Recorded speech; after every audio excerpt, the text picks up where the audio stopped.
एक चुटकी जहर। आरती नामक एक युवती का विवाह हुआ और वह अपने पति और सास के साथ अपने ससुराल में रहने लगी। कुछ ही दिनों बाद आरती को आभास होने लगा कि उसकी सास से पटरी नहीं बैठ रही है। सास पुराने ख्यालों की थी और बहू नए विचारों वाली। आरती और उसकी सास का आए दिन झगड़ा होने लगा। दिने बीते, साल भी बीत गया, ना तो सास टीका टिप्पणी करना छोड़ती और ना आरती जवाब देना। हालात बद से बदतर होने लगे। आरती को अब अपने सास से पूरी तरह नफरत हो चुकी थी। आरती के लिए उस समय स्थिति और बुरी हो जाती जब उसे भारतीय परंपराओं के अनुसार दूसरों के सामने अपनी सास को सम्मान देना पड़ता। अब वह किसी भी तरह सास से छुटकारा पाने की सोचने लगी। एक दिन जब आरती का अपनी सास से झगड़ा हुआ और पति भी अपनी मां का पक्ष लेने लगा तो वह नाराज होकर मायके चली आई। आरती के पिता आयुर्वेदिक के डॉक्टर थे।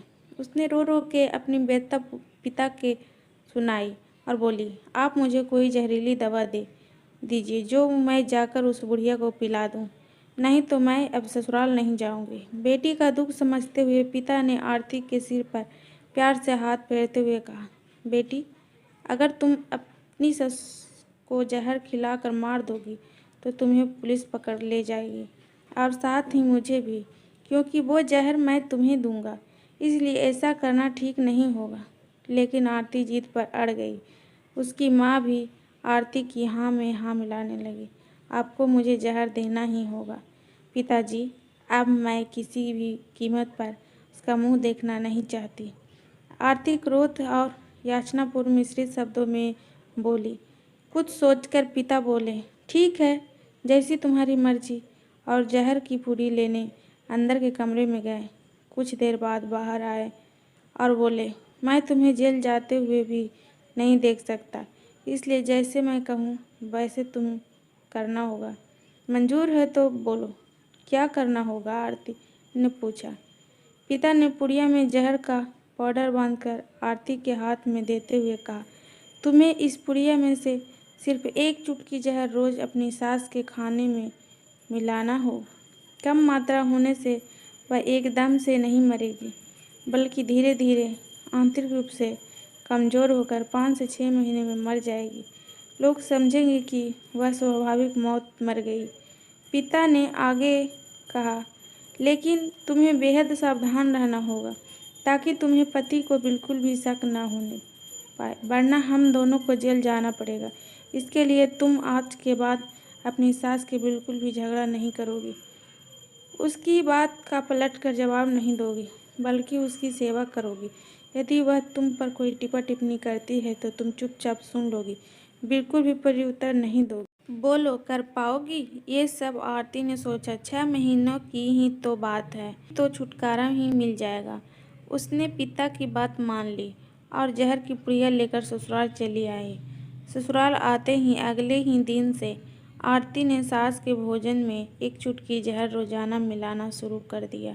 साथ ही उसके प्रति अपना बर्ताव भी बदल लिया। अब वह सास के साथ किसी भी ताने का जवाब नहीं देती, बल्कि क्रोध को पीकर मुस्कुराते हुए सुन लेती। उसकी हर बात का और ज़रूरत का ख्याल रखती। सास से पूछ पूछ कर उसकी पसंद का खाना बनाती, उसकी हर आज्ञा का पालन करती।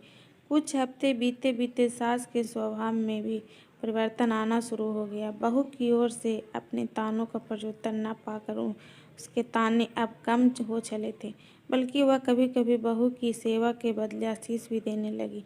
धीरे धीरे 4 महीने बीत गए। आरती नियमित रूप से सास को रोज एक चुटकी जहर देती आ रही थी, किंतु अब उस घर का माहौल एकदम बदल चुका था। सास बहू का झगड़ा पुरानी बात हो चुकी थी। पहले जो सास आरती को गालियाँ देते नहीं थकती थी, अब वह आस पड़ोस वालों के आगे आरती की तारीफों के पुल बांधने लगी थी।